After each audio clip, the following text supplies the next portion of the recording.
చిగుళ్ళ సమస్యలు మేడం. అంటే అసలు ఎలాంటి టైప్ ఆఫ్ చిగుళ్ళ సమస్యలు ఎక్కువగా వస్తూ ఉంటాయి. సో, చిగుళ్ళ నుంచి బ్లడ్ కారడం అలాంటివి కూడా వింటూ ఉంటాం.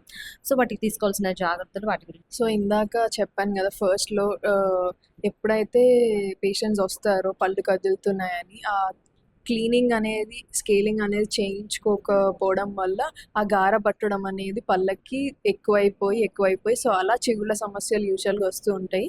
దాన్ని జింజవైటిస్ అంటాము. సో జింజవైటిస్ అనేది స్టార్టింగ్ ఎర్లీ స్టేజ్లో మనం ట్రీట్మెంట్ చేయించుకుంటే సరిపోతుంది. అండ్ కొన్నిసార్లు ఏమవుతుందంటే ఆ జింజవైటిస్ అనేది మనం అలా నెగ్లెక్ట్ చేయడం వల్ల అది ప్రోగ్రెస్ అయ్యి పెరిడాంటైటిస్ వస్తుంది. దీని తర్వాత నెక్స్ట్ స్టేజ్ అనమాట అది. ఇంకా పెరిడాంటైటిస్లో చాలా సివియర్ ఉంటుందండి, పళ్ళు కదలడం అలాంటివి.